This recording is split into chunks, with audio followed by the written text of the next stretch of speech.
Hi friends, അപ്പോൾ പരിപ്പോട ഇഷ്ടമുള്ളവർ ഇവിടെ കമോൺ. അപ്പോൾ നമുക്കൊരു സിമ്പിൾ പരിപ്പോട ഉണ്ടാക്കിയാലോ.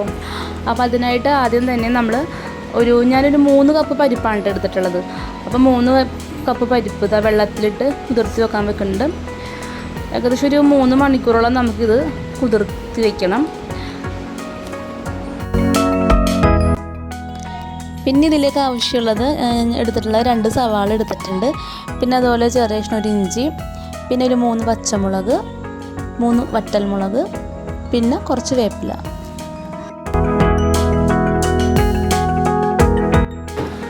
അപ്പോൾ നമ്മുടെ പരിപ്പ് 3 മണിക്കൂറിന് ശേഷം നന്നായിട്ട് കുതിർന്ന് കിട്ടിയിട്ടുണ്ട്. അപ്പോൾ ഇനി ഇത് ചെയ്യേണ്ടത്, നമ്മൾ വെള്ളം പാടില്ല കേട്ടോ. വെള്ളം നന്നായിട്ട് ഊറ്റി നല്ല ഡ്രൈ ആയിട്ട് എടുക്കണം. ഒരു ഊറ്റുപാത്രം ഉണ്ടെങ്കിൽ അതിലേക്ക് ഒഴിച്ചിട്ട് വെള്ളം നന്നായിട്ട് ഊറ്റിക്കളഞ്ഞാലും മതി. അപ്പോൾ ഞാനിപ്പോൾ അത് ഈ ഒരു പാത്രത്തിലിട്ട് അതിലെ പരിപ്പിലെ വെള്ളം നന്നായിട്ട് ഊറ്റിക്കളഞ്ഞിട്ടുണ്ട്. ഇനി നമുക്ക് ഈ പരിപ്പ് ഒരു മിക്സിയിലിട്ട് അരച്ചെടുക്കാം. അരച്ചെടുക്കുമ്പോൾ നമ്മൾ നന്നായിട്ട് അരയേണ്ട ആവശ്യമില്ല കേട്ടോ. പകുതി ഒന്ന് അരച്ചെടുത്താൽ മതി. പിന്നെ ഇതിൽ നമുക്ക് കുറച്ച് പരിപ്പ് ഇതുപോലെ എടുത്ത് മാറ്റി വെക്കണം. നമ്മൾ ഇത് മാവ് കുഴയ്ക്കുമ്പോൾ ചേർക്കാനായിട്ടുള്ളതാണ്. അപ്പോൾ നമ്മൾ 2 പ്രാവശ്യമായിട്ടാണ് അരച്ചെടുക്കുന്നത്.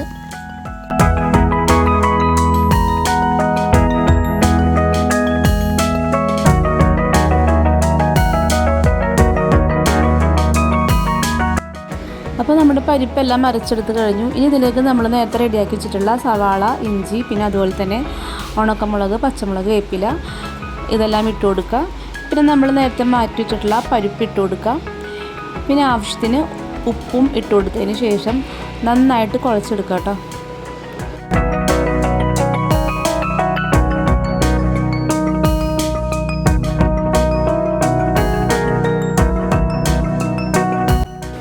കുഴയ്ക്കുമ്പോൾ നമ്മൾ വേറെ സ്പൂണും കാര്യങ്ങളൊന്നും ഉപയോഗിക്കാതെ കൈ കൊണ്ട് തന്നെ നന്നായിട്ട് കുഴച്ചെടുക്കട്ടെ. എന്നാലാണ് നമുക്ക് കൂടുതൽ ടേസ്റ്റി ആയിട്ട് കിട്ടുള്ളൂ.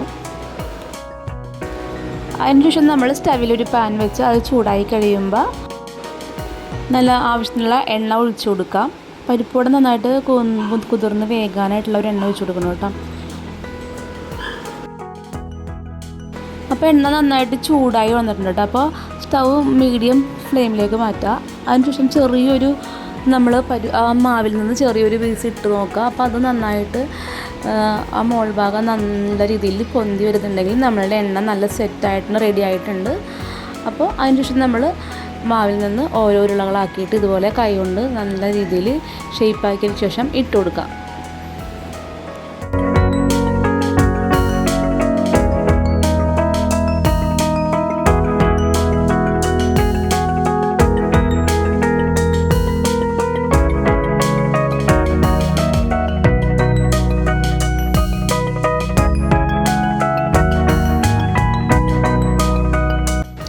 അപ്പോൾ ഇത് ഒരു സൈഡ് നന്നായിട്ട് മൊരിഞ്ഞ് വന്നിട്ടുണ്ട്. അപ്പോൾ ഇനി നമുക്കിത് മറിച്ചിട്ട് കൊടുക്കാം.